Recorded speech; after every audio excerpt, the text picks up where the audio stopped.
Hello दोस्तों, Covid से बचने के लिए बार बार हाथ धोते रहें और नियमित रूप से हाथ धोते रहें। ये हमने कई बार सुना होगा, बार बार सुना होगा, यहाँ तक कि कॉलर ट्यून पर भी ये हमें सुनाई देता है। तो क्या सही समय है हाथ धोने के लिए, और बार बार हाथ धोते रहने के क्या क्या नुकसान है, क्या क्या फायदे हैं, और ये सब आपके सवाल जहन में आते होंगे। मैं हूं डॉक्टर मान और इसी सवाल का जवाब जानेंगे हम इस वीडियो में।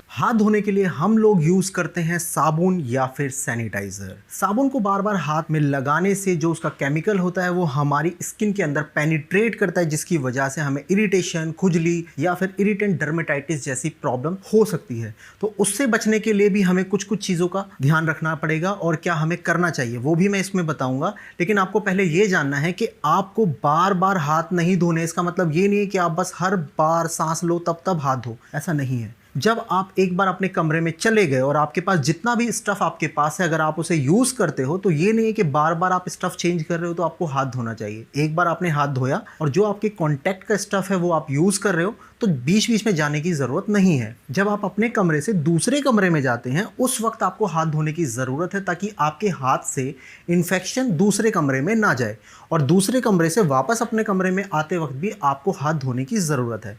एक चीज़ आपको ध्यान रखनी है कि जब आप अपने पर्सनल स्टफ को, जो भी चीज़ आप यूज़ करते हैं, चाहे मोबाइल, लैपटॉप, टैब, कुछ भी, तो आप अगर उस वक्त यूज़ करते वक्त अपने फेस पर, नाक पर हाथ ना लगाएं तो सबसे बेटर होगा, जिससे कि अगर वहाँ इन्फेक्शन होगा भी तो वो आप तक नहीं पहुँच पाएगा।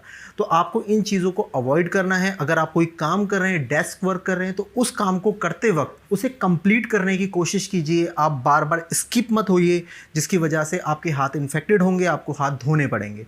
तो इसको स्किप करना अवॉइड करें और एक ही बार में पूरा काम कंप्लीट करें। अगर आपको कुछ पूछना है, कुछ जानना है या किसी और टॉपिक पर आप वीडियो चाहते हैं तो आप मुझे बता सकते हैं, मुझे मेल कर सकते हैं, मुझे टेलीग्राम पर डीएम कर सकते हैं, आपको रिप्लाई दिया जाएगा। अब हम आते हैं दूसरी तरफ कि इसके क्या क्या बचाव हो सकते हैं। तो अगर हम बचाव की बात करें तो सबसे पहले तो यही कि आप ध्यान रखें आपका स्टफ कौन सा है और कितनी देर में आप उसको टच में ले रहे हैं अपने। दूसरा क्या है कि आपको साबुन का यूज़ करने के बाद या सैनिटाइज़र यूज़ करने के बाद आप कोशिश कीजिए मॉइस्चराइज़र यूज़ कीजिए, क्योंकि कई बार क्या होता है, आप जब हाथ को धो लेते हैं, खुजली, ड्राइनेस ये कॉमन है, आपने भी देखा होगा, आपके अंदर होता है, मुझे भी होता है, मैं भी सैनिटाइज़र लेकर चलता हूँ। तो जब आप हाथ धो लें तो उसके बाद मॉइस्चराइज़र का यूज़ ज़रूर करें, जिसकी वजह से आपको ये जो ड्राइनेस वाली प्रॉब्लम है वो नहीं होगी। और अब बात करते हैं कि कब कब हाथ धोने चाहिए। तो देखिए, एक और चीज़ है कि जब आप खाना खा रहे हैं उस वक्त डेफिनेटली हाथ धोने चाहिए। खाना खाने के बाद हाथ धोने चाहिए। खाना बनाने से पहले आपको हाथ धोना चाहिए, खाना बनाने के बाद हाथ धोना चाहिए। ये कॉमन एटिकेट्स हैं, ये सबको फॉलो करने चाहिए। इसके अलावा आपको हाथ धोने चाहिए सिर्फ रूम शिफ्ट करते वक्त, और ज़रूरत नहीं है। बाकी आप ऑफिस में हैं तो आप कोशिश कीजिए जिस चीज़ के कांटेक्ट में है उसी के कांटेक्ट में बने रहिए।